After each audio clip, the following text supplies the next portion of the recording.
Thank you. I now recognize Ranking Member Keating for any questions he may have. Thank you, Mr. Chairman. Listening to all our witnesses, there was one common thread that came about that I think really underscores an important point.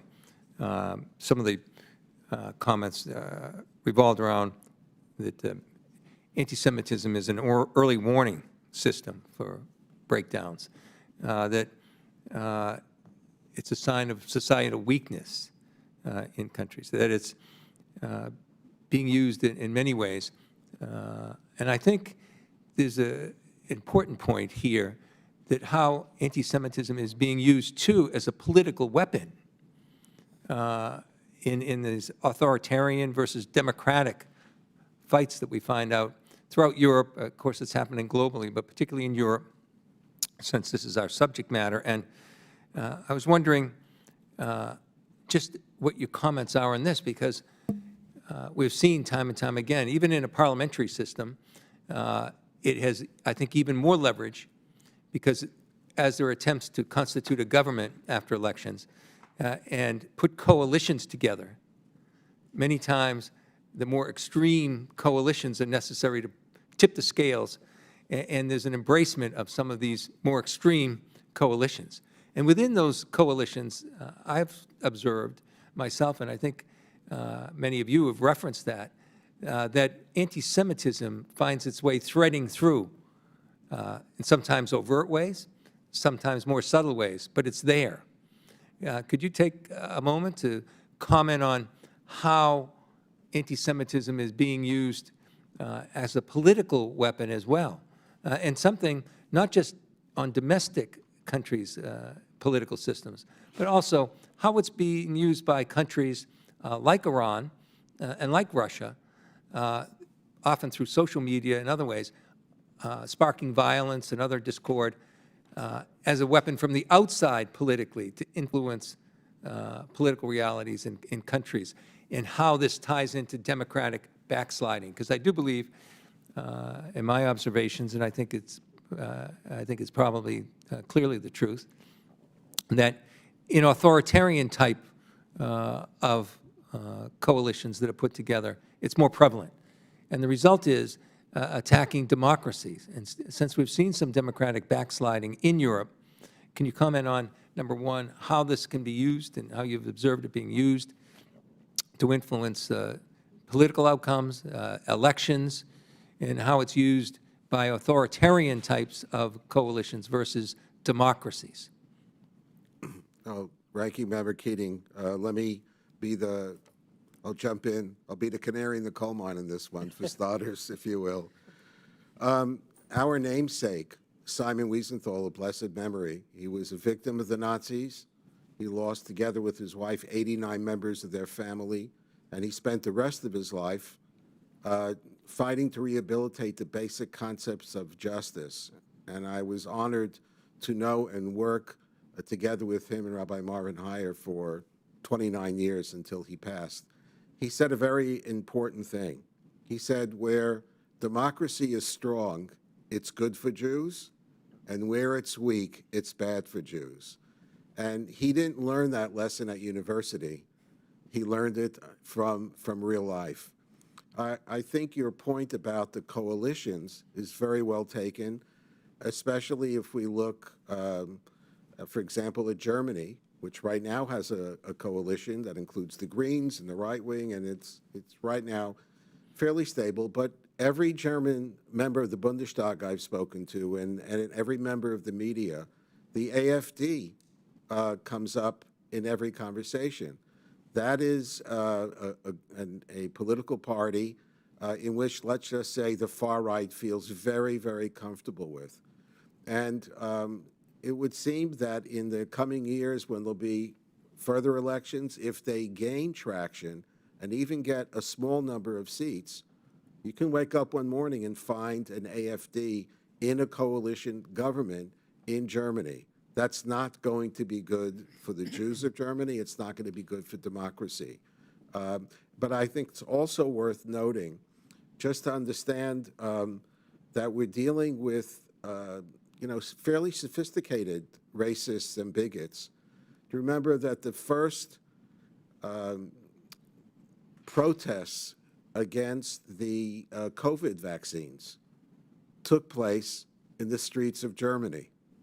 And at those seemed to be ad hoc, with thousands and thousands of people who felt, so worried, so betrayed, not knowing enough information. In the midst of those protests were neo-Nazis, and their visual aids and flags and symbols were right there in the middle, even though the basic core questions that people had, not just in Germany, were legitimate.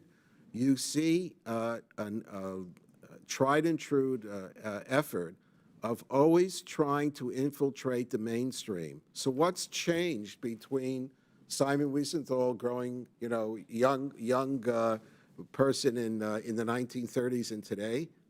Social media. Social media gives the opportunity for the most extreme groups and views to present themselves in a mainstream context when, in fact, what they're really, you might say, it's the wolf in sheep's clothing. And just one last thing that also Mr. Wiesenthal taught us. I remember a question a university student asked him. He said, Mr. Wiesenthal, it's in 1980. Can the Holocaust happen again?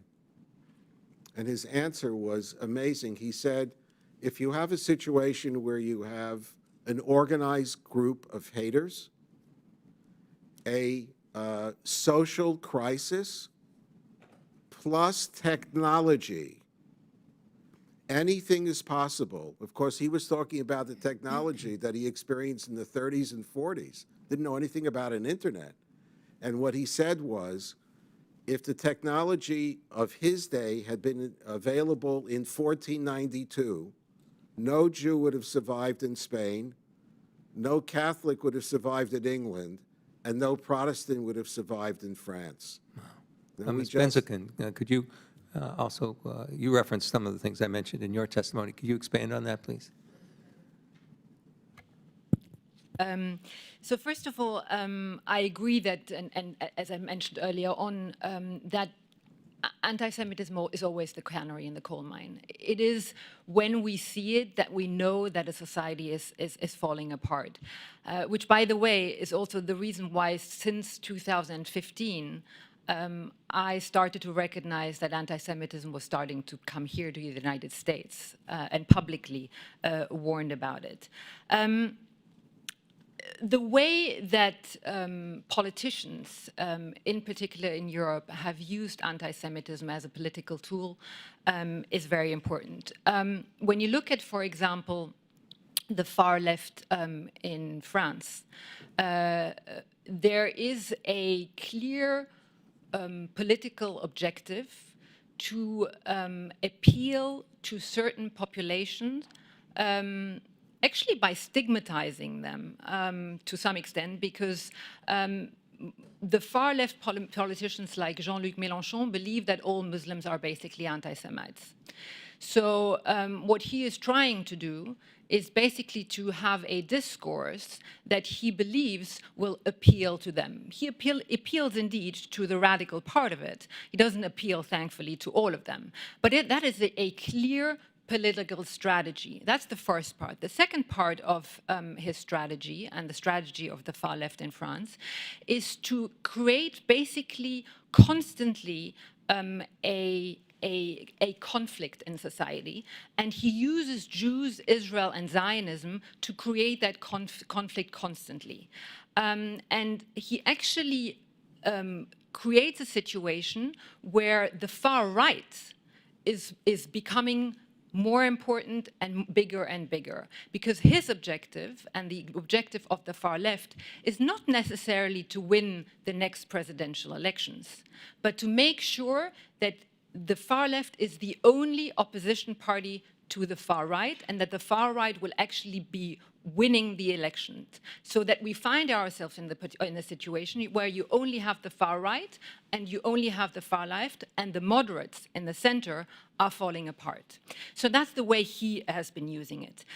But there are also of course, examples where, in particular in Central and Eastern Europe, where anti-Semitism is also used as a political tool, and you mentioned early on Hungary, for example, where historical revisionism is used to create a sense of national pride, where the idea is to say, we have not really been so wrong. We are, in the end, a country that can ultimately be entirely proud of itself. In order to do so, they are revising the history and the roles by some individuals within during the Second World War are revising their role. That has been the case, of course, in Hungary, but also in Poland, where, for example, any criticism of Poland and the Polish past would have been criminalized. So, in particular, in Central and Eastern Europe, again, the role of Jews has become central in the way the political game is played. But the third point I would like to mention, and I've mentioned it earlier on in my introductory remarks, because I think they're absolutely key, is there is a real danger in making anti-Semitism a political game. There is such a tendency, in particular in the European continent, to see politicians always cry out when anti-Semitism is happening on the other side, but never on their own. There is never any introspection to say, you know what, maybe we have a problem in our political side. And that makes the issue of anti-Semitism, not only does it not solve it, but it really exacerbates the problem. And it places Jews and the Jewish communities in an extremely fragile position, because they are basically basically the ball that is being played with by both sides of the political spectrum.